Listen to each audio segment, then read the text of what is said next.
Alô, Belo Horizonte, na escuta, câmbio. Alô, Jacutinga, positivo operante, Belo Horizonte na escuta. Estamos aqui para gravar mais um podcast. A gente conseguiu chegar ao terceiro podcast do Podcast B3 e hoje a gente vai falar sobre os filmes de 1988. O ano de 88, então, são os filmes que hoje completam 30 anos. E aí, para falar desses filmes, estou eu aqui, Pedro Baldurquino, falando de Belo Horizonte, e de Jacutinga, quem está aí na escuta? Diretamente da Jacutinga, na Minas Gerais, eu, Alan Betiol. E é isso aí, né? Vamos fazer um podcast hoje da depressão, pra gente ver que a gente tá ficando velho, né? É, justamente. Eu também estou aqui diretamente dos estúdios do Projeto B3, na Pacata Jacutinga, no sul de Minas Gerais. Anselmo Luiz Bonaldi Betiol, nas redes sociais como @Betaldi. Aproveitar o pode... horário aí, deixa eu já falar das minhas redes sociais também. Quem quiser ver meu perfil pessoal é @Betiolzeira, mas o que eu indico é que sigam o @MerdaCast, que tá parado, eu sei. Não adianta puxar minha orelha, eu sei, tá parado. Mas é culpa do Marcelo Tassi. A gente já vai começar com os chunchos hoje? Começa com o Chuncho e a gente já fica livre. Tá Eu certo. acho que o Xuxo devia ter no final, né? Ah, Tá então bom, tá a gente bom. faz o chuncho no final. Guarda o Chuncho pro final. A gente Vamos precisa deixar o colocar, chuncho mais, no final. colocar esta regra na nossa conversa informal. Tá certo. Então vamos lá, vamos começar os filmes de 88, né? A década de Pedro, 80 aí que... Você tem uma listinha aí, vai falando que eu com o Anselmo vamos comentando daqui, juntamente com você, claro. Eu tenho uma listinha, a gente pode... Eu estava pensando, na verdade, a gente vê aí qual que a gente quer tratar com mais ênfase, e aí a gente vai mandando bala e vendo o que mais que lembra. Eu posso começar, posso falar de um primeiro filme meu, e que eu acho interessante. Vamos só explicar aqui para quem está ouvindo qual que é a ideia, né? A gente vai falar aqui de alguns filmes da década de 80, especificamente de 88, para falar dos filmes que completam 30 anos hoje, este ano, eu quero dizer, né? E que marcaram a nossa infância, né? A gente que cresceu nos anos 80, em 1988 eu estava com 6 para 7 anos, eu fiz 7 anos em 88, setembro de 88. O Alan um pouquinho mais novo, devia estar fazendo 6, o Anselmo devia estar fazendo o quê? 9 para 10. 8. E aí, 8? Foi a 7 de 80? 79 nos Tá. 45 minutos finais do É segundo verdade, é verdade. Isso é finalzinho de 79. Para mim isso era um pouco mais do começo.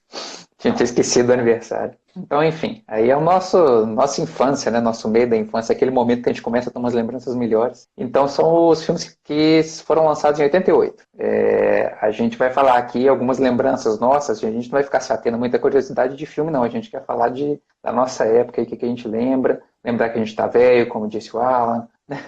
E por aí vai. Então, eu posso começar, e eu vou falar de um filme, acho que o primeiro filme que me vem na mente, assim, dos que a gente olhou, a gente fez uma listinha boa aqui, e acho que um filme que me divertiu muito e que muita gente vai lembrar, que é Os Fantasmas se Divertem, de 1988. Você sabe de qual que eu tô falando, né? É aquele do Tim Burton com o Beetlejuice. Isso, é o Beetlejuice. Beetlejuice que era o Michael Keaton, né? Que depois fez o Batman, que acho que foi em 89 o Batman, né? O Batman acho que é de 89, ele fez mais recente aí o vilão do Homem-Aranha, né? Homem-Aranha de Volta Lá.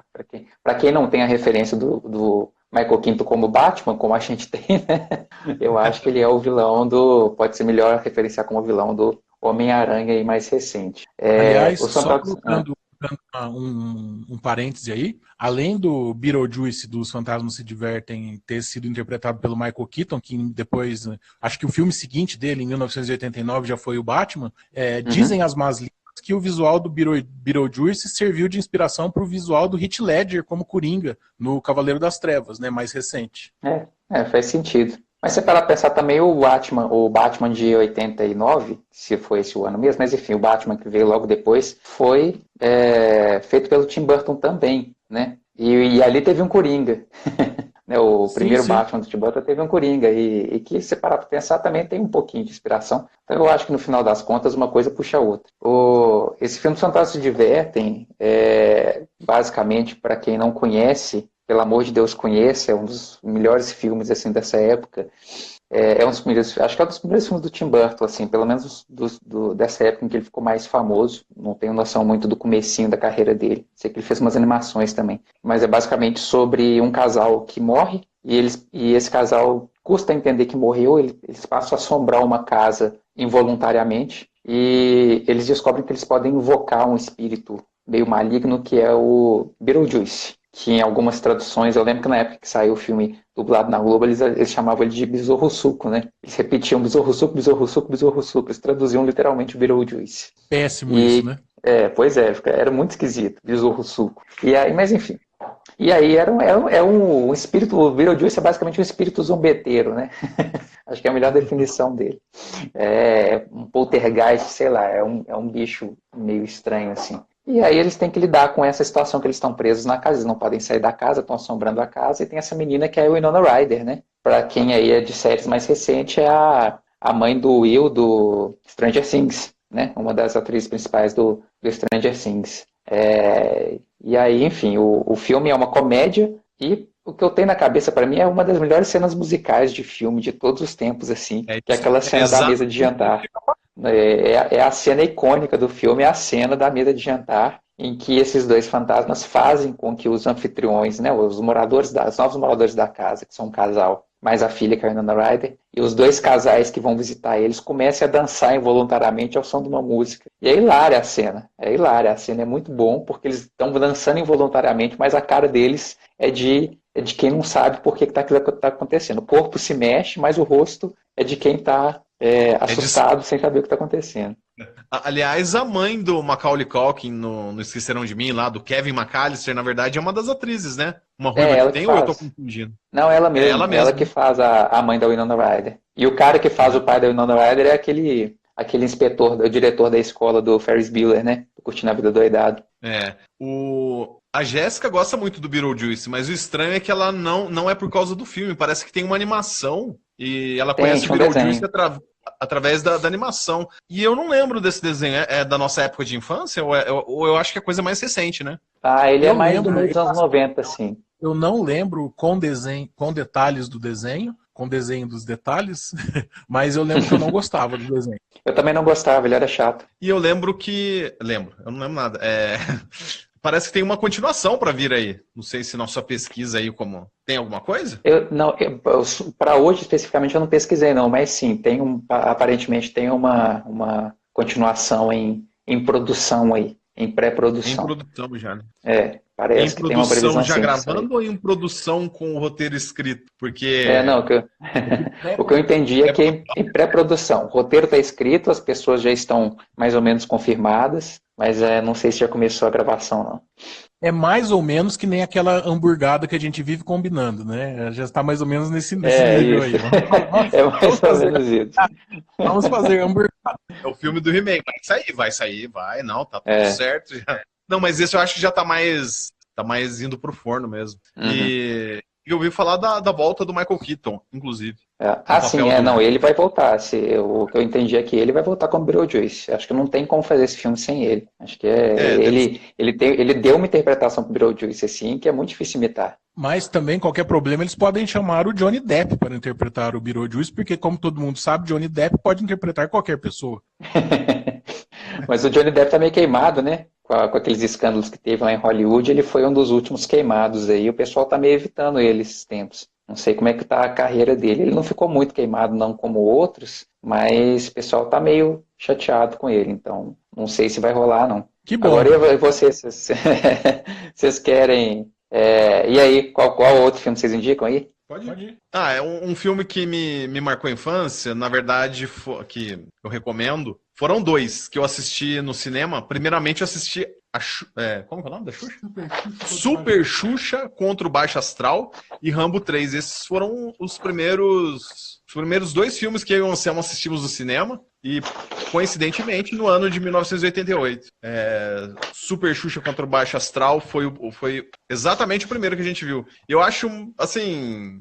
tem uma nostalgia por esse filme. Eu gosto bastante, apesar de ser totalmente infantil, né? Eu lembro que tem os vilões, o Baixo Astral, e tem mais dois capangas. É muito bom aquilo. Depois, no final, uma das vilãs do filme é uma senhora, né? Ela termina entalada no vaso sanitário. Nossa, eu não lembrava disso, não. Então eu tô confundindo completamente as bolas aqui. Tá. Eu não lembro do Lua de Cristal. A mulher presa é a Lua de Cristal, que ela fica entalada no vaso sanitário.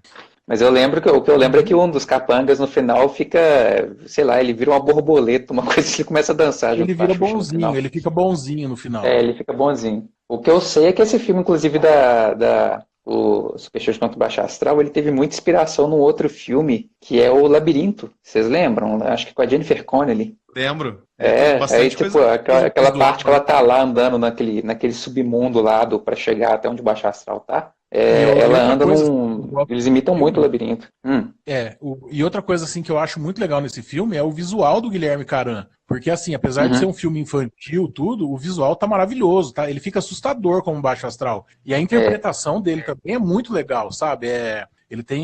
Ficou sensacional, assim, o filme. É verdade, tipo, eles usavam os truques de lente também, né? Pra hora que tava fazendo. Quando tava filmando o Guilherme Caram, o Baixo Astral, eles usavam sistemas diferentes, assim, de mudar a lente e tal. Tem uma cena em que ele tá tentando, sei lá, ele tá meio que tentando corromper a Xuxa, assim. Aí tem uma montagem super psicodélica, vocês lembram disso? Começa a rodar a câmera, ela fica feiosa de repente. Eu assisti esses dias, assisti um trecho do filme esses dias, que eu tava procurando para colocar no meu Instagram, aquele trechinho. E aí eu acabei assistindo um trecho do filme, assim, né? Então é muito bom mesmo, né? Com destaque para ele, né? Ele rouba a cena mesmo do filme. Uma coisa que eu queria também deixar registrado aqui também é o sidekick da Xuxa, né? O Robin da Xuxa é o Bacana da Armação Limitada. Nossa, não lembrava disso. Tem o Bacana e tem o Xuxo também, né? Que é o. Não confunda Xuxo com Xunxo. É outro personagem. Mas o Xuxo tem. Eles sequestram o Xuxo, né? Isso, justamente. O Baixo Astral com os capangas dele. A Xuxa é uma pessoa boazinha, né? E ela traz paz e amor para o mundo com toda a sua bondade. E aí o Baixo Astral sequestra o Xuxo na intenção de fazer ela ficar depressiva, né?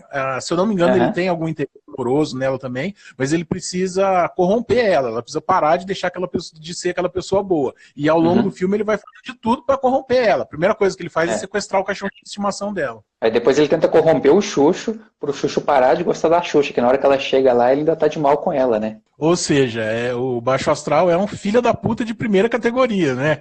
Ou seja, um personagem maravilhoso. Lembra, ele deixa o Xuxo passando fome lá no cativeiro, né? Aí ele joga uma bolachinha pro Xuxo, na hora que ele vai pegar, ele puxa com barbante. Nossa. Maldade. O Baixo Astral. Agora, mas o Anselmo falou uma coisa que é verdade. O Baixo Astral eu acho que é um dos melhores vilões de filme infantil da década de 80. Assim. Aliás, de todos os filmes de filme infantil, ele é um dos mais legais. Do cinema brasileiro, assim. Tirando o Dadinho. Cinema brasileiro. Ele é melhor que o Dadinho da Cidade de Deus. Inclusive no final, foi exatamente o filme eu procurei, eu não sei se eu vou saber recitar exatamente, né? Mas a fala no final, a Xuxa fala pra ele, o bem vence o mal com a força do amor. E o Baixo Astral responde, e o mal vence o bem com a força do Baixo Astral. Nossa, você está me lembrando demais o final de Cinderela Baiana. Só isso. Nossa. Só isso que eu digo. Eu não assisti a Cinderela Baiana, mas diz que no começo, quando a De Jong e Carla Pérez... Você assistiu Cinderela Baiana comigo, você que viu comigo, a gente foi pegar na locadora aí, você não lembra? Eu não lembro disso, não. A gente foi ver eu vim em Jacutinga. Eu vim em Jacutinga aí, você viu comigo. Você que não lembra. Eu não lembrava de ter visto. Nossa, um filme fenomenal, então, né? Mas quando tem a De Jong e Carla Pérez, isso eu vi esses dias na internet, né? Ela pequenininha lá e tal, né? Depois ela sai, acontece toda a história, ela volta pro lugar de origem dela, lá de onde ela não deveria ter saído jamais. E termina o filme com ela com umas crianças, são as mesmas crianças. Só ela cresceu. Esse eu não reparei. Não, mas aquele é o melhor final de filme de todos os tempos. Nossa, isso que falou abre margem para várias teorias, né? Que o povo adora ficar fazendo teoria. Então, tipo, será que as crianças morreram no começo do filme? Ela matou todo mundo e depois ela volta? Ou então ela morre, né? Ela morre e depois vai pra lá. Não, aquele final de Cinderela Baiana é uma coisa extremamente fantástica, assim. Ou então ela voltou no tempo. Daquele filme aceita qualquer coisa. Com a interpretação do Alexandre Pires, então, é uma coisa fantástica. Bom, então O Rambo 3 eu lembro que, assim, exatamente como o Alan falou, foi um dos primeiros filmes que foi, talvez o primeiro, a gente tá na dúvida aqui se foi o Super Xuxa contra o Baixo Astral ou o Rambo 3, né, que a gente viu primeiro no cinema. Mas eu lembro que no Rambo 3, eu lembro que eu não gostei do filme de uma maneira geral, o meu favorito até hoje é o Rambo 2, mas uma cena que me marcou muito é quando o Sylvester Stallone tira um pedaço de ferro que está enfiado na barriga dele, que ele faz uma cirurgia caseira, digamos assim, dentro de uma caverna, né? E aquilo lá foi, nossa, pra mim foi demais aquilo lá, ele tirando aquele ferro de dentro da barriga, e depois, se eu não me engano, ele joga álcool ou ele queima em cima pra tancar o sangramento, é muito bom. É nesse Rambo 3 que tem uma cena com sanguessugas também? Ou não? Não, tá. É no 2, É porque eu assisti em 88 esse filme, então eu confundo um pouco. Eu também não. O 3, na verdade, foi o que eu menos gostei também. Eu não me lembro dele, quase nada, assim. Eu também lembro pouca coisa, mas assim, o que me marcou foi essa cena dele. Eu só sei que ele estava no Afeganistão, não é isso? Ele tá ajudando os afegãos, sei lá. Não lembro quase nada. E aí, depois dessa ajuda que ele deu pros afegãos lá, apareceu o Bin Laden. Aliás, falando em Rambo, tem aí Rambo 5 pra sair também. Mais um pra lista aí de filmes que vai sair. Mas o Rambo 3, o Anselmo falou aí, ele é um ótimo filme para se ver nesse momento, para ver como a história, como o mundo dá voltas, né? Como a história vai crescendo, vai mudando. Aquilo lá falava muito do papel dos Estados Unidos no Afeganistão e tal, e depois daquele filme, a coisa virou completamente. Mas é aquilo também, né? O Rambo 3 já tinha um público infantil para assistir. Inclusive, eu, nos meus entre 5 e 6 anos de idade, que fui lá única e exclusivamente por conta do desenho, né? Porque nessa época eu ainda não tinha assistido o Rambo 1 e o Rambo 2, a menos que tivesse passado lá na Globo e SBT no mesmo dia, né? Que a gente comentou isso aqui esses dias. Não tem nem se foi gravado no podcast, mas... Aliás, o Rambo passou pela primeira vez na televisão no SBT umas 5 vezes, não foi? Na sessão das 10, sim. Eu acho que o Silvio Santos anunciou esse filme pela primeira vez na televisão umas 5 vezes, assim. As 5 vezes que ele passou no SBT. Aliás, fugindo um pouquinho do assunto, né, como a gente sempre foge, se o pessoal procurar no YouTube, tem um final alternativo do primeiro Rambo, onde o Coronel Trautmann mata ele. Que é o final original do livro, né? É o final original do livro. Ele foi, até então, há pouco tempo atrás, eu não sabia que esse final tinha sido gravado, o final do livro. E foi. Então, se você procurar lá no YouTube, final alternativo do Rambo, tem essa cena. Ele morre no final do primeiro. Que é verdade, o que acontece no... Não sei se você sabe, mas isso é muito comum. Eles gravarem, às vezes, um final e fazerem teste de audiência, né? E aí eles falam, não, o pessoal não gostou muito, vamos fazer uma mudança. Ou então eles, de repente, gravam e depois percebem a possibilidade de uma franquia, né? E aí, poxa, a gente não pode matar o cara, então vamos... Né? Um caso clássico disso é daquele filme A Pequena Loja dos Horrores, vocês devem conhecer. Ele também é baseado, acho que, numa peça de teatro. E na peça original... no final das contas, a planta domina a Terra, mata todo mundo, a Terra vira um grande planeta das plantas carnívoras. E aí eles fizeram esse teste de audiências e a audiência achou muito deprê o final. E aí o filme, quando eles gravaram o filme, que é com o Rick Moranis, né, do Querido Encolher as Crianças, eles fizeram um final, eles regravaram o final. Então existe também o final alternativo. Eu não sei se é fácil achar ele, mas o final que foi para o cinema é um final em que eles conseguem vencer a planta, apesar de uma destruição enorme que ela causa no planeta. Então eles fazem isso muito mesmo, de mudar o final. Mudar, né? Gravar um final e depois mudar. Fazer nova gravação. E às vezes fica registrado. E assim, o primeiro Rambo, eu acho assim, que eu fico até feliz por eles terem mudado o final, né? Porque aí, tipo, o Rambo acabou rendendo o Rambo 2, que é o meu favorito até hoje. O desenho, que eu lembro que eu gostava bastante quando eu era criança. Mas, tipo, o final, com ele morrendo, né? Eu acho que seria o ideal, porque na verdade ele é um drama, né, que mostra o cara totalmente um veterano do Vietnã que foi abandonado à própria sorte depois, porque eles perderam a guerra, né, e acabaram virando meio que os párias da sociedade, e aí no final, esse final pessimista que ele morre, quer dizer, realmente não a única saída para ele é a morte, né, e aí no filme resolveram dar uma esticada na vida dele. Pois é. Agora falando em brucutus, outro filme de 88 é O Grande Dragão Branco, vocês lembram? Jean-Claude Van Damme. Jean-Claude Van Damme dando a sua assinatura, que é o espacate, né? Fazendo uma abertura de pernas aí para dar um soco digamos que no baixo ventre do seu adversário. E aquela cena clássica, né? E aquela cena clássica, né, de que o inimigo dele, adversário, ele joga areia nele, ele tá cego, né? E aí ele tem que lutar sem enxergar nada. Tá sem enxergar nada, o inimigo dele é o famoso Tong Po, né? Que fica dando joelhada num pilar e quebra o pilar, né? Ele era desse nível, assim. Não, esse é outro filme desses, assim. Na época a gente assistia, nossa, né? Tipo, filmaço de luta, tal, não sei o quê. E hoje é quase comédia, né? Você vê, assim, o exagero das interpretações, sabe? O sofrimento do Van Damme naquela luta final.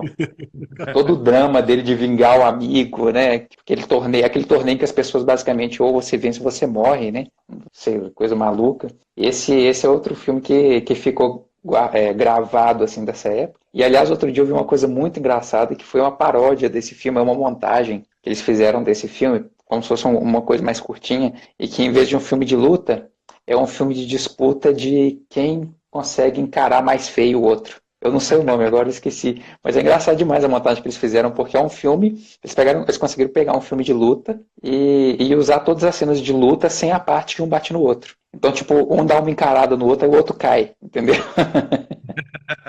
E o grande desafio do Jean-Claude Van Damme é que ele tem muito medo de encarada. Então ele não quer lutar no torneio. Apesar de um mestre, acho que é o tio dele, que é campeão de encarada. E que no filme original é tipo o mestre dele, né? E aí ele fica tentando descobrir um jeito de participar de um campeonato de encarada sem ter que olhar para as pessoas. E aí tem o treinamento dele de estar vendado, sabe? Que aí justifica o final em que se o cara jogar areia nele, ele consegue lutar melhor. Porque ele não está enxergando, então ele não precisa ver a encarada do outro. Fizeram um GIF também com aquela cena dele lá que ele não tá enxergando nada. Eu não lembro se é um GIF ou um filmezinho curto, que ele tá no banheiro, mas eles usaram cena do próprio filme, né? E aí cai shampoo no olho dele e ele não consegue enxergar nada, eles usaram aquela cena. Aliás, você sabe que o Jean-Claude... pode falar. A do Van Damme é que no jogo Mortal Kombat, se eu não me engano, o Johnny Cage é baseado nele, né? Mas, assim, ia ser Van Damme, ou o nome desse personagem desse filme. Uhum. E aí acabou que... questão de direitos. Não sei se você sabe, o Van Damme recentemente fez um... Eu não sei se foi um filme, acho que foi um seriado, uma minissérie, uma coisa assim, em que ele interpreta ele mesmo, só que é numa realidade alternativa, digamos assim, em que ele é um ator chamado Jean-Claude Van Damme, ou um nome muito parecido, só que, na verdade, ele é um agente secreto, entendeu? E aí ele é como se a carreira dele tivesse se baseado nessa coisa de que ele é um ator agente secreto. Eu não assisti o seriado, só tô contando que eu soube disso, assim, eu vi que existia. Eu fiquei sabendo. Deve ser uma coisa muito legal. E mais ou menos nesses mesmos moldes aí, tem um seriado, mas aí é real, né? Ele acompanha o dia a dia. Parece que o Steven Seagal, não sei se ele é policial ou ele é ranger lá, como eles dizem no Texas, e ele é mesmo, ele sai, faz patrulha, prende os outros. E aí fizeram, tipo, não é um documentário, mas é uma série acompanhando o dia a dia dele nessa vida. Eu também não assisti de passagem, mas eu fiquei sabendo que fizeram. Mas é mostrando de verdade, não é tipo um pseudo documentário igual o caso do Van Damme, não. É mostrando ele no trabalho alternativo dele, digamos assim, né? E outra coisa, mudando completamente de assunto ou não, né? O Steven Seagal, ele é faixa preta numa arte marcial lá, que se eu não me engano, ele é o único no Ocidente que domina essa arte. Isso é verdade. É uma curiosidade, né? Tá explicado por que ele nunca morre nos filmes dele, com exceção de um que ele também cai do avião, mas será que acharam o corpo também para dizer que ele morreu? Né? Talvez não tenha morrido. Ele tem treinamento em técnicas de Jedi, basicamente isso. Aqui, mas falando, já que estamos falando de violência, eu acho que o Anselmo queria falar aí de alguns filmes de terror, né, Anselmo? Então, o que eu acho que eu tenho mais, eu vou me dar melhor falando para usar os exemplos de 1988, eu não posso deixar de citar Sexta-feira 13, parte 7, A Matança Continua. E não é assim, não está entre os meus favoritos do Sexta-feira 13, mas ele tem uma coisa importantíssima. Foi a primeira vez que o Kane Hodder interpreta o Jason na série Sexta-feira 13. Então, para mim, ele é um marco por causa disso. Foi quando o Kane Hodder, que para mim é o melhor Jason de todos, começou a interpretar o personagem. E aí, assim, né, é aquela história, né? Eles pegam uma fórmula que tá dando certo e reaproveitam ela nos filmes, né? No caso do Sexta-feira 13, parte 7, na época mais ou menos em que ele foi feito, tava muito em moda, assim, personagens com poderes sobrenaturais, né? Tipo a Carrie, a Estranha, ou mesmo os personagens lá da Fúria, do Brian De Palma. E aí eles colocam como mocinha desse filme uma moça que tem poderes paranormais, tipo telecinese, e eles colocam ela para enfrentar o Jason. Só que assim, o grande destaque realmente é a interpretação, que para mim, uma vez um amigo falou o seguinte, que ele gostava do Jason do Kane Hodder, porque parece que ele tá bravo o tempo todo, prestes a entrar numa briga de foice a qualquer momento. Então, tipo, para mim ele é o melhor Jason. Então, para mim o grande marco foi esse. Eu não conheço muito os Sexta-feiras 13, não, mas o que eu percebo é que ele vai só ficando mais maluco, né? A franquia, porque você tá me falando isso, eu não lembrava, eu lembrava que existia, agora você falou, eu lembrei que existia essa personagem mesmo, em algum momento da franquia, da mulher que tem essa telecinese. Aí no começo ele era só, tipo, não tinha muita explicação, depois tem a coisa do raio que acorda ele, aí lá no episódio 9 ele é tipo um bicho demoníaco que passa de pessoa para pessoa. Eu acho muito maluco a franquia de Sexta-feira 13. A gente tá falando do Halloween no episódio passado, que se leva bem mais a sério, né? Eu acho que o Sexta-feira 13 é o mais maluco. Inclusive, esse parte 7 tem na Netflix. Eu assisti tem alguns meses. E é esse da menininha. Eu não lembrava que era o parte 7. Mas tem aí para quem tiver curiosidade de ver e conhecer um pouco mais desses filmes de 1988. Tá aí uma sugestão, né? Agora, falando nisso, já que a gente está falando de terror ainda, aquelas associações malucas que vem na cabeça da gente do nada, né? Nós estamos falando do ano de 1988, né? São 2 oitos. Qual que é a 8ª letra do alfabeto? Faz a conta aí. A, B, C, D, E, F, G, H, não é? Pois em 88 a gente tem 4 filmes de terror com o começo H. Halloween, A Hora do Pesadelo, Halloween 4, né? Desculpa, Halloween 4. A Hora do Pesadelo 4, Hellraiser 2 e A Hora do Espanto 2. Curiosidades, tá vendo? Podcast B3 também é curiosidade, também é cultura. Nós tivemos, então, Halloween 4, A Hora do Pesadelo 4, O Mestre dos Sonhos. Eu não vi nada disso, gente. Hellraiser 2, Nascido das Trevas, e A Hora do Espanto 2. Eu acho que eu vi A Hora do Espanto 2, mas não tenho certeza. Vocês sabem dizer qual que é a Hora do Espanto 2? A Hora do Espanto 2, ele é... Sabe qual que ele é? Ele é a sequência da Hora do Espanto 1. Ah, nossa! Não tinha pensado nisso. Só que se você procurar A Hora do Espanto 1, você não encontra, porque ele é só A Hora do Espanto. Mas brincadeira. A Hora do Espanto 2, ele vai contar a vingança da irmã do vampirão do A Hora do Espanto 1. Ela volta, e é legal, é bem aquele clima de anos 80. Inclusive a abertura do filme é muito legal, é um dos vampiros andando de patins, assim, e é muito legal, né? Tá cheio daqueles exageros da década de 80, né? Por exemplo, no final, eu lembro que tem uma cena dos personagens saindo para caçar os vampiros, e o cara corta vários lápis, assim, para ficar do tamanho de uma bala de revólver, e enfia no revólver, sabe? E aquilo lá funciona. E eles atiram nos vampiros. Mas como não funcionaria? Por que você acha que não funcionaria? É muito óbvio. Funcionaria? É muito lógico. Faz sentido. E aí, vamos dar sequência na lista? Quer falar mais algum aí, Pedro? Deixa eu ver. Sobre uma coisa, já que a gente ainda está no terror, outra coisa de 88 é o Brinquedo Assassino, né? O famoso Chuck. Também foi lançado em 88. O primeiro, por coincidência, mesmo? O primeiro, E por coincidência, também em 88, eu vou fazer ligação já, também em 88, foi lançado Fofão, a Nave Sem Rumo. Vocês já viram alguma coisa desse filme? Eu já vi esse filme inteiro, inclusive. Os dois. Ah, pois é, gente. Esse filme do Fofão, a Nave Sem Rumo... O Fofão só tem um filme, né? Eu só conheço esse filme do Fofão. Ah, não, então é o que eu vi. Tem um outro personagem que é um anão, mas é só a peruca dele, né? Você não vê o cara tipo um It, né? Um It, Família Addams. É esse? Não sei. Eu não conheço esse outro personagem. Mas assim, enfim, saiu esse filme do Fofão, a Nave Sem Rumo. É um filme do Fofão, gente, que assim, ele está disponível no YouTube para quem quiser ver. Se você quiser ver o que é assim, um filme ruim, mas que conquistava as crianças da década de 80. Eu não vi na época, eu descobri esse filme recente, eu consigo me ver assistindo esse filme na década de 80, mas pelo amor de Deus, que filme feio. Que filme mal feito, assim, o comecinho dele. Bem, eu assisti recente, na época eu não tive acesso a esse filme do Fofão, não. Não, é uma qualidade de som horrível, enfim. É o tipo de coisa que a gente queria, né? Em algum momento ali tem o lanchinho da Dizioli, né? Da saudosa Dizioli. Não, com certeza. Não, o Orival Pessini que fazia o...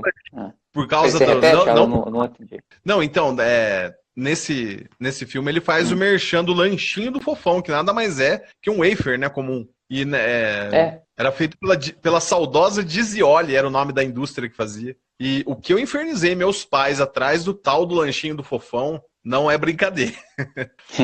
E às vezes ele trazia um negócio igual, mas como não tinha embalagem do Fofão, não serviu. Eu queria o lanchinho do Fofão. O Fofão ele era ligado diretamente a esse lanche da Dizioli, é incrível também isso. A gente não consegue falar de uma coisa sem falar da outra, é igual falar de Thundercats sem falar de He-Man e vice-versa. Mas por que eu falei do Fofão e do Brinquedo Assassino? Porque acho que todo mundo... Hã? O Fofão botou um chuncho lá muito antes da gente, ele botou o chuncho da Dizioli. Exatamente, o chuncho da Dizioli. Mas eu tô falando do Fofão e do Brinquedo Assassino porque acho que todo mundo sabe da lenda do boneco do Fofão, né? Que o Fofão que o boneco do Fofão teria uma faca, né? Dentro dele, que seria um boneco do demônio, qualquer coisa desse tipo, enfim. E aí não sei se vocês lembram, mas além disso tudo, o boneco do Fofão, não sei se vocês já repararam, mas a roupa do boneco do Fofão é quase idêntica à roupa do Chuck. É um macacãozinho com uma camisa listrada colorida, né, umas listras coloridas assim. Tipo, não tem como você não associar, sabe, assim. Eu fico pensando se uma coisa puxou a outra, sabe, se a lenda do boneco do Fofão apareceu por causa do Chuck. Eu sempre tive essa dúvida, assim, qual que foi, o que veio primeiro, o Chuck ou a lenda do Fofão? Deve ter tido, né? Deve ter pego um religioso meio que não tinha o que fazer, né? E aí ele viu o filme do Chuck, deduzo eu. Aí ele falou, não, eu tenho que achar alguma coisa do diabo aqui nesse boneco aqui, porque esse boneco não é coisa de Deus, não. Esse boneco bochechudo aqui.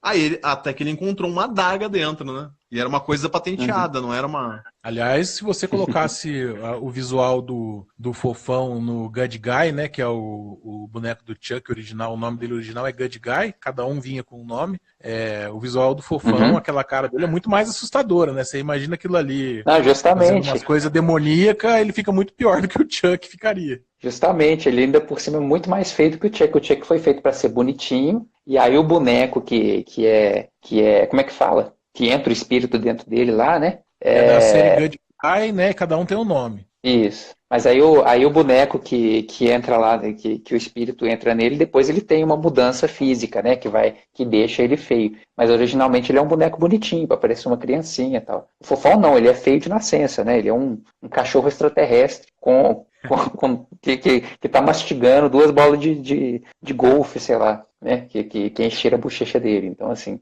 ele é muito feio. É para ser generoso, né? Para não falar outra coisa. Assim, não tô querendo fazer as comparações comuns que fazem com a com a cara dele, do simpático Fofão. Na verdade, eu ia falar isso agora, né? Sobre a anatomia dos habitantes da Fofolândia, né? Mas acho que eu vou ficar quieto melhor. Falando em Fofão, tem uma curiosidade aí do Orival, né? O Orival é o ator que deu vida ao personagem, criou, entre outros, criou o Fofão aí.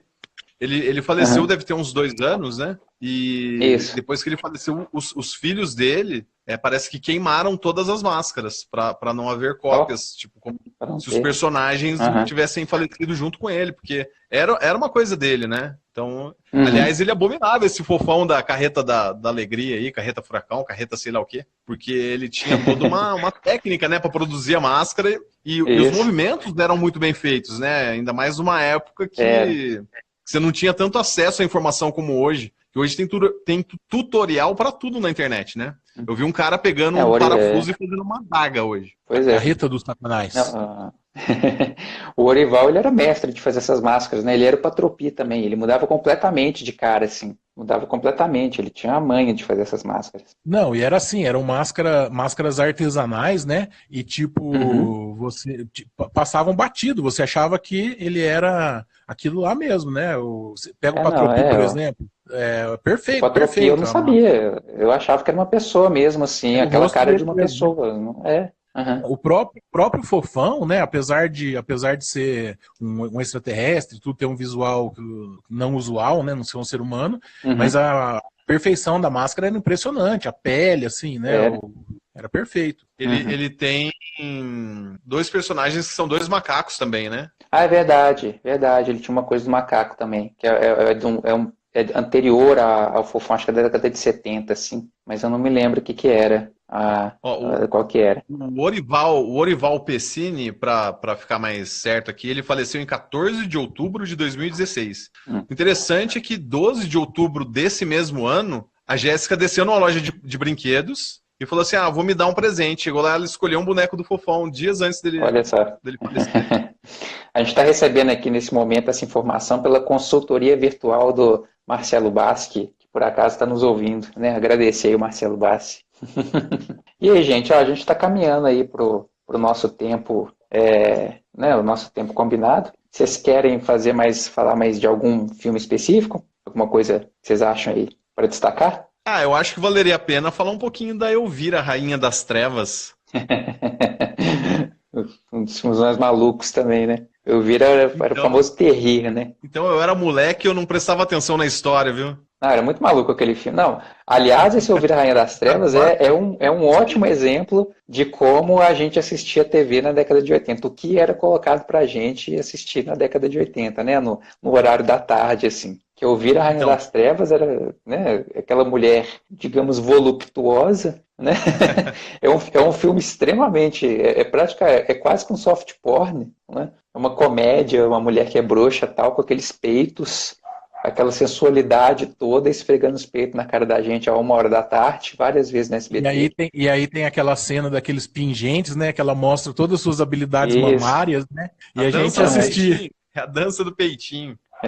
Não, fora que eu me lembro, uma das coisas que mais me marcou, foram 2 cenas que eu lembro direitinho também de ter visto, que eu ficava assim, gente, mas né, tipo, eu acho que eu já tinha noção nessa época de, gente, eu devia estar vendo isso, né?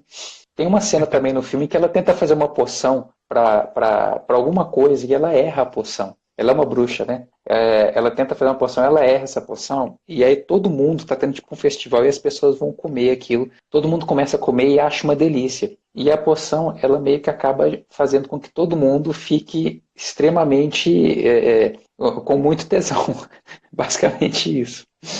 E aí as pessoas começam a se pegar umas às outras no meio do jardim, todos os velhos, né, todo mundo lá que está participando dessa coisa. Em um determinado momento, um cara deita no banco e vem uma senhora e meio que pergunta para ele assim: essa cara já está ocupada? E ela levanta a saia e senta na cara do homem. Sabe? É uma coisa mais ou menos assim. E tipo, isso era pra gente assistir, isso era colocado pra gente assim, um filme família, a 1 hora da tarde no SBT. Esse filme passou várias vezes desse jeito. Era surreal, assim, o que a gente passava. Era a criançada raiz, né? Justamente. Gente, vamos, ó, a gente tinha feito uma listinha dos filmes, como a gente obviamente não tem como cobrir todos os filmes de 1988, né? A gente fez uma lista de quais são, pelo menos os mais conhecidos aí para o pessoal lembrar. Posso falar? Posso ler a listinha? Pode fazer a honra aí. Ó, vamos lá. Além dos que a gente já citou, eu vou dar uma passada rápida aqui. Nós tivemos em 88 Um Príncipe em Nova York, com o Ed Murphy. O Quero Ser Grande, com o Tom Hanks, né? Aquela que tem a famosa cena do piano, dele dançando em cima do piano. Uma Cilada para Roger Rabbit, né? Eu acho que é um dos mais clássicos aí, e que teve o grande crossover, né? Warner Brothers e Disney, né? Que tinha os dois Eu acho que foi o primeiro que dois. misturou animação com atores, ou eu tô viajando na maionese? Talvez o primeiro filme de longa-metragem que teve isso com predominância foi isso, mas não é a primeira vez em que eles fazem um filme que tem mistura de ator com animação. Mary Poppins fez isso, não sei se vocês lembram. Vocês viram Mary Poppins? Não, esse eu não lembro de ter visto, não. Não, eu lembro. Eu devo ter visto na sessão da tarde as partes, assim. Aliás, falando em Mary Roger Poppins já Rabbit, tinha feito isso. a gente tava falando dos atributos, né, da Cassandra Peterson, se eu não me engano, tem a Jessica Rabbit também, né? A Também, Jessica Rabbit é mesmo sendo outro. um desenho animado, mexia aí, cara. Não, até hoje a Jessica Rabbit é um símbolo sexual. As mulheres fazem cosplay dela. É uma coisa assim que mexe com a cabeça dos homens até hoje. Os marmanjos, tudo. Inclusive, sabe outro? a Jessica tem uma cena ela tem uma cena que ela cai e meio que ela usa sempre uma saia, né? Então meio que a saia dá. E você acredita que tem gente que fica procurando essa cena lá e cena e aumentando para poder ver as partes íntimas de uma animação, né? Sim. Que não foi feito nem para esse, tipo, se você pega uma animação que foi feita com esse contexto, né? Mas tipo, não foi feito, o pessoal fica procurando. É.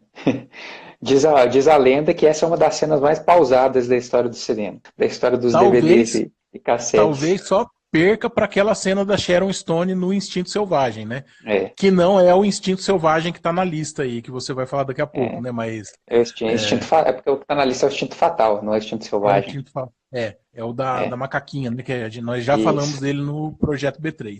Eu achei que vocês iam falar dos Thundercats novamente, o episódio que eles aparecem todos nus, e a gente descobre que a Chitara não tem mamilos.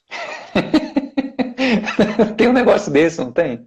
Tem, quando eles estão vindo pro terceiro mundo, terceiro planeta, eles estão pelados. No primeiro episódio, eles estão sem aquelas roupas, assim. Tá sem a roupa. Mas eles sem roupas, eles parecem estar de roupas de cor de pele. Porque realmente parece. Não entra em detalhes, assim, né? Enfim, outros filmes, vamos lá. Irmãos Gêmeos, com Schwarzenegger e Danny DeVito, que, aliás, segundo consta, vai ter uma continuação em que eles descobrem um terceiro irmão. Eu não me lembro. Eu acho que é o Ed Murphy, ou alguma coisa assim, o terceiro irmão. Não, é um negócio desse nível, até porque para ser irmão deles tem que ser uma pessoa mais velha, né? Mas completamente diferente, é alguma coisa assim. Os Fantasmas Contra-Atacam. A gente até fez um vídeo dos Fantasmas Contra-Atacam, tá no nosso canal, quem quiser procurar, né? Tá um vídeo no nosso canal do YouTube, Projeto B3, procura lá, tem um filme sobre os Fantasmas Contra-Atacam, que é uma releitura de um conto de Natal, dos três fantasmas que vêm na noite de Natal, mostrar o passado, presente e futuro, com o Bill Murray. Bill Murray no seu auge aí. Saiu também o Crocodilo Dundee 2, em 1988. Loucademia de Polícia 5. Aliás, só um detalhe, eu fui fazer quando eu estava olhando quais filmes eram de 88, eu vi que o Loucademia de Polícia 5 saiu aqui, mas parece que em 87 saíram 2 Loucademias de Polícia. Tipo assim, não, na verdade, qual que é a conta que eu fiz, na verdade? O primeiro filme é de 84. 84, 85, 86, 87, 88. Não, tá certo, é isso mesmo. É um filme por ano que eles fizeram. Era tipo Velozes e Furiosos. A Academia de Polícia foi Velozes e Furiosos da década de 80, basicamente isso. É um por ano. E Corra que a Polícia Vem Aí, também é de 88, aquele do Leslie Nielsen, aquela comédia maluca, né, nonsense. Corra que a Polícia Vem Aí. Agora, isso são os filmes de comédia. Os filmes de fantasia, um filme que eu queria muito falar. Esse é um filme que eu acho que um dia eu ainda quero fazer um podcast só dele, porque pouca gente talvez conheça, mas ele é bom demais, que é A Dama de Branco, vocês lembram? A Dama de Branco é aquele do menininho na escola, que tem um fantasma. Isso. Maravilhoso. Nossa, esse filme. Maravilhoso. Esse filme é muito bom, é um filme que ninguém fala dele. Esse filme é bom demais. É um filme de fantasia, meio terror, né? Em que um menino presencia um assassinato que aconteceu muitos anos antes. Ele vê o fantasma da menina e enxerga o assassinato porque ele fica preso na escola, e depois ele vira essa testemunha anos depois. É uma coisa meio maluca de explicar, o filme é muito mais complexo que isso, mas é muito bom. Aliás, agora que você mencionou esse filme, não dá para entender como que esse filme acabou ficando de fora do próprio Projeto B3, aquela nossa primeira temporada, né? Porque é um filme, ele se encaixava totalmente no que a gente estava proposto a fazer naquela época, né? E acabou passando batido. Mas um dia ainda vai. Mas tem muita coisa que passou, que não deu tempo, né, de fazer. Outro filme aí seguindo a fantasia, Willow, Na Terra da Magia. Vocês lembram do Willow? Eu lembro. Por acaso tinha um anão do He-Man nesse Willow ou eu tô viajando? Não, tinha um anão, mas não era o mesmo anão do He-Man. Por que eles usaram aquele anão, fugindo um pouquinho da pauta aqui? Eles usaram aquele anão lá em outro lugar, aquela mesma maquiagem, né, Sam? De qual que você está falando? Do He-Man ou do... Não, do anão do He-Man. Vocês lembram dele, né? O equivalente ao Gordo. Eu lembro. Gwildor. O Gwildor, o personagem. Eu lembro, mas não sei onde mais eles usaram. Em algum outro filme. Eu acho que reaproveitaram pro He-Man ou vice-versa. Mas eu vou pesquisar e eu dou uma resposta aqui no próximo podcast. Beleza. E mais sabe outro filme que saiu em 88? Eu considerei um filme, porque ele passava no SBT como filme. Moonwalker, do Michael Jackson. É filme? Aliás, É um filme, que né? jogo Ele é um filme maravilhoso. curto, mas é um filme. Mega Drive esse filme. Era muito bom. O Moonwalker do Michael Jackson, que lançou o passo. Como é que. O passo. É Moonwalker mesmo, né? Que chama o passo também? Moonwalk. É o Moonwalk. Moonwalk. É o Moonwalk. O passo dele, um dos passos mais famosos do Michael Jackson. Tá aí, foi o clipe. Acho que é Smooth Criminal, que é a música dele em que ele faz esse passo, né? Aquela caminhada para trás invertida. Duro de Matar também é de 88, o primeiro Duro de Matar. Indo aí para os dramas, nós temos Rain Man, com o Dustin Hoffman e o Tom Cruise. Tom Cruise, aliás, estava bem em 88, ele fez Coquetel também em 88, não sei se vocês lembram quando saiu o filme Coquetel, que eu não assisti, mas foi uma febre, né? Tipo, depois que saiu o filme Coquetel, tinha programa do Gugu, tinha concurso de coqueteleiro, né? Quem fazia mais coquetel, quem fazia aquelas acrobacias com coquetel no ar e por aí vai. E Cinema Paradiso, que é um dos filmes mais adorados pelos cinéfilos aí, também é de 88. A gente está falando do terror, ainda tem A Bolha Assassina, Criaturas 2. Foi no Criaturas 2 que o Leonardo DiCaprio começou? Não, eu acho que foi se eu não me engano, no 3 ou no 4. Os Aliás, primeiros filmes. o Criatura. Eu tenho certeza que não foi no 2, né? E também não foi no primeiro. Mas o Criaturas 2, pra mim, ele tem a melhor cena de todos os filmes da franquia Criaturas, que é quando todas as criaturas se juntam, né, num bolão no final e sai rolando e devorando as pessoas. É muito bom. A famosa cena do Coelho da Páscoa também é do Criaturas 2. Eu lembro do pôster desse filme, eu acho que era um fundo branco e uma criatura lá, toda pinhuda lá, parecendo um ouriço. Eu faço um ressalvo aí pros efeitos da época, que coisa maravilhosa que era, né? Hoje em dia tudo é feito. Era por efeito prático, né? Era só efeito prático, não tinha essa coisa de computador. No máximo então, uma massinha, mas quando... A gente tava vendo os Goonies aqui, o slot é muito legal. Nossa, é perfeito. Ele mexe a orelha, é muito louco. Além disso, a gente teve, acho que eu já falei, né, o Instinto Fatal, é um filme que a gente também já fez um vídeo no nosso canal, para quem quiser ver. É um filme de terror sobre um cara que fica tetraplégico e ganha a ajuda de uma macaquinha de estimação, uma macaquinha que fica extremamente ciumenta e começa a matar as pessoas. Aliás, para mim, esse é o melhor filme do George A. Romero, que é conhecido especialmente pelos filmes. Ele é o pai, né, dos zumbis, e para mim, o melhor filme dele não é um filme de zumbi, é esse da macaquinha, como eu já disse lá no B3. E indo para as animações, a gente tem dois clássicos japoneses aí, que são O Meu Amigo Totoro e o Akira. Dois filmes que eu não vi, são dois pecados cinematográficos que eu estou cometendo enquanto eu não assisti, mas esses dois filmes. Foi, Alan? Akira falaram tanto na minha cabeça, porque eu não sou bem um cara que gosta de desenho japonês, né? Não, mas Akira é diferente. Assiste Akira que você vai gostar. Sei lá, parece que eu tava vendo Dragon Ball, Zillion, essas coisas de cultura oriental mesmo. Então Outro filme que tá na nossa lista aí, que é também uma animação, é o Em Busca do Vale Encantado, o primeiro filme do Em Busca do Vale Encantado. Para quem não sabe, os filmes dessa série, Em Busca do Vale Encantado, são 14. Existem 13 continuações para Em Busca do Vale Encantado. Eu não tenho a menor noção de quais são as histórias, porque a impressão que dá é que o primeiro filme já se resolve por si só. Então não sei como é que eles fizeram isso. E outros dois filmes que a gente ainda não citou, aí já falando de filmes brasileiros, de 88, são dois filmes dos Trapalhões. Eles fizeram dois filmes nesse ano de 88. Os Trapalhões, para quem não sabe, eu acho que até hoje são os recordistas de bilheteria no Brasil. O Casamento dos Trapalhões, é de 88, e Os Heróis Trapalhões, Uma Aventura na Selva. Eu acho que esse é o que o Didi é um super-herói, uma coisa assim. E O Casamento dos Trapalhões é um filme, para quem não sabe, baseado num outro filme antigo, que eu não sei se é baseado num livro ou qualquer coisa assim, que é Sete Noivas para Sete Irmãos, é um filme musical. Os Trapalhões fizeram, basicamente, uma versão brasileira de Sete Noivas para Sete Irmãos. Bom, então esses foram os filmes de 1988, nosso podcast sobre os filmes de 1988. Eu acho que está na hora da gente fazer os nossos chunchos e finalizar, né? Vamos lá, Alan, solta o seu chuncho de novo aí. Qual é? Meu chuncho é siga @merdacast. Em breve estaremos com novidades, né? O legal é você falar sempre que tá bolando alguma coisa, mas tudo mentira, nunca tá bolando nada.